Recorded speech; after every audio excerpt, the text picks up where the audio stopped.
Working Group Knowledge Exchange Series. This is a part of the One Health Commission and One Health Social Science Initiative.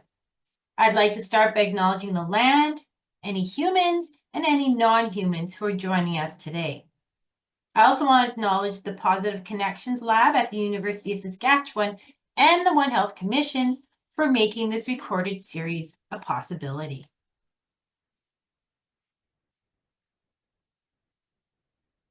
The One Health Social Science Initiative was formed within the One Health Commission in 2017, and our Human Animal Bond Working Group was formed in the fall of 2024. The group was initiated by myself. My name is Colleen Dell, and I'm a professor and research chair in One Health and Wellness at the University of Saskatchewan in Saskatoon, Canada. Our evolving list of working group members are on our webpage on the One Health Commission website, and we are always looking to recruit new members, so do be in touch. So you see there the onehealthcommission.org, and under there you'll see the One Health Social Science Initiative, and then we are the Human Animal Bond Working Group. The photo shared here is some of the members of our working group. This was our second Zoom call. I think this is around November of 2024. And we have representation here from Nigeria, Ghana, the United States, Canada, Australia, Bangladesh, France, Brazil, Peru, and more. The direction of the Human Animal Bond Working Group is decided collaboratively by all of our members. And here's a working or a draft purpose statement. It says the One Health Working Group on the Human Animal Bond is dedicated to advancing the understanding and recognition of the diverse and dynamic interactions between humans, non-human animals, and the environment, focusing on the mutual benefits and challenges of the human-animal bond through a transdisciplinary lens. A more detailed version of our evolving or our working purpose statement can also be found on our webpage. As you know, or as many will know who are watching in, One Health addresses the complex interplay between human, animal, and environmental health. However, it's been predominantly led by veterinary and medical disciplines, and therefore focusing on zoonotic disease, which many also will know is the transmission of disease between humans and animals. One Health has frequently been overlooked by social science perspectives, such as values, culture, and well-being. And this is why the One Health Social Science Working Group formed in 2017, and now our subgroup on the Human Animal Bond in 2024. One of our first tasks as a working group is to offer a knowledge exchange series to share the various approaches to and understanding of the human-animal bond across our global network. In our increasingly globalized, dynamic, and our complex world, the human-animal bond offers opportunities for sharing as well as gaining new scientific insights. Integrating the human-animal bond with social science theories, social science methods, and intersectional analysis, for example, including social, psychological, cultural, and economic views, alongside mainstream epidemiological approaches, enables our working group, or aims to enable our working group to consider global health risks in a comprehensive way. As an international and transdisciplinary group, we bring together Western science, Indigenous knowledge, lived and living experiences, as well as geographical, cultural, and more than human perspectives and worldviews, all to better address complex One Health challenges. So please enjoy this webinar and be sure to be in contact with any questions or comments on our webpage. And if you want to join our group, you can send an email to me at kisbey@gmail.com. KISBEY@gmail.com. Thank you. Enjoy. Great. Good morning. My name is Pattama Ulrich. I'm very excited to talk about beavers today. I spent about, the past 10 years working with beavers, and right now more on the advocacy side. And very excited to introduce my research partner today, Scott Ulrich, my husband, and Bella, our 2 weeks old beaver kit.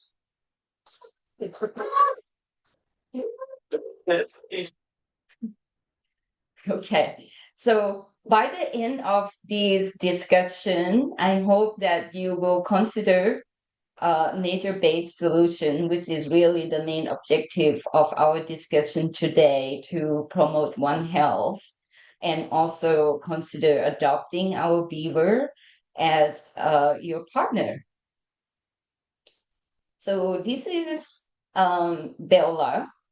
When she was 2 weeks old, she was brought to one of the very well-known beaver rehabilitation, Miss Louise Sagas. She is also a full-time special need teacher. She worked with kids and she opened her center to educate kids and everyone about wildlife and also teach wildlife first aid. Once beaver turn about 2 years old, they become yearling, they become mature, and they will be released into the wild.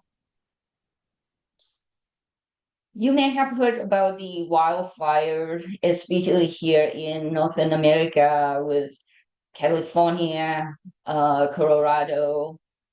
There are more and more researchers looking into this now, and one of really prominent researcher is Dr. Fairfax.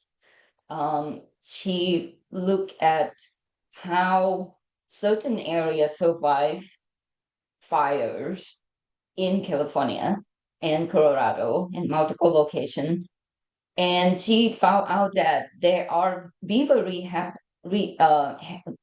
habitats that survive, and some wildlife use that as their sanctuary, including the bears. So they were able to survive. And we will talk a little bit how did that happen. And also not only for wildfire, it's also for ongoing drought that we have seen that beaver habitat actually establish a really nice riparian zone to allow for regeneration and recovery much easier for the highly impacted ecosystem. Not only the environment, it's also fish and wildlife that they are able to help with improving the ecological health, increasing enabling salmon and trout recovery, as well as sequestration of carbon, because these are mainly wetland. So, but it's a wetland that well maintained. They have at least 4 to 5 feet of depth of water to allow beaver to swim safely. Here's some really nice graphic that you can see. There are increasingly interest and implementation plan in environmental restoration projects to improve severely damaged or damaged ecosystem by incorporating the beaver and learn from the beaver about how they actually create different landscape to able to maintain that adequate level of vegetations and water and food for themselves. And one of the mechanisms that people actually adopt the beaver strategy is dam building. And this is beaver dam analog, and it can be adjusted. And one of the mechanisms that we able to work with farmer, rancher, and agriculture industry is we provide consultation or intervention on flood control. What you see here, to if the water get too high or the beaver no longer use the dam, but we like the dam, we will insert pipe about 20 inches diameter under this dam, and on the other end, we will have a net cage to allow water intake to go through, to allow for the pipe to drain the water without beaver clogging the pipe. So that's also one of the strategy to incorporate the beaver in the restoration project or the landscape. And why are we doing that? Because we want to recover the ecological health. As you can see here, the seed bank, the quality of the soil, it's always surprised me how quick they can recover. I was working with the Metro Park in Columbus, Ohio, and they have a few area in around Columbus that they have beavers, and we just, you know, they buy the land back from the farmer. It used to be wetland in Ohio. So we bought these agricultural land, and we minimally, adding anything new. We just recover and let the soil um, recover itself. And only few months we start seeing wildlife. We start seeing the seed bank growing. It's amazing. As you can see here, I'm not surprised that it's only take few months for the vegetation to recover. And not only the landscape that we have seen, the water table that have increased, we also see how wildlife are integrated and helping with the vegetation as well as crop and agriculture, because of the pollination, and also the water retention in the area is especially water table that maintain the water and the water quality, helping restore wildlife rehabilitation beyond the beaver. What really struck me is how we have such bonding with wildlife, but we don't really talk about it in the same way with pets or companion animal.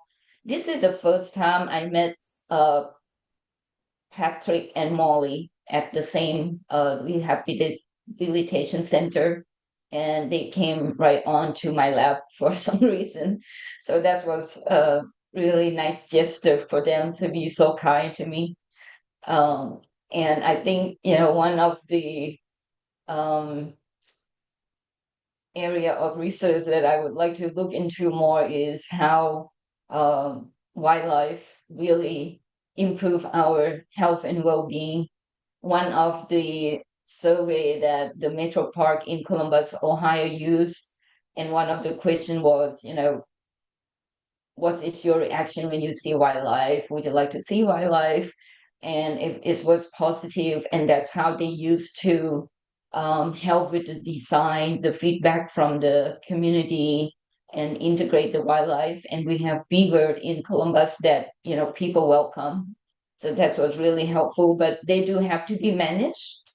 And there are ways to manage, and it's depend on the type of landscape. Sometimes they have to be removed. One of the largest wildlife sanctuary in also in Ohio, part of the Columbus Zoo. It's called the Wild.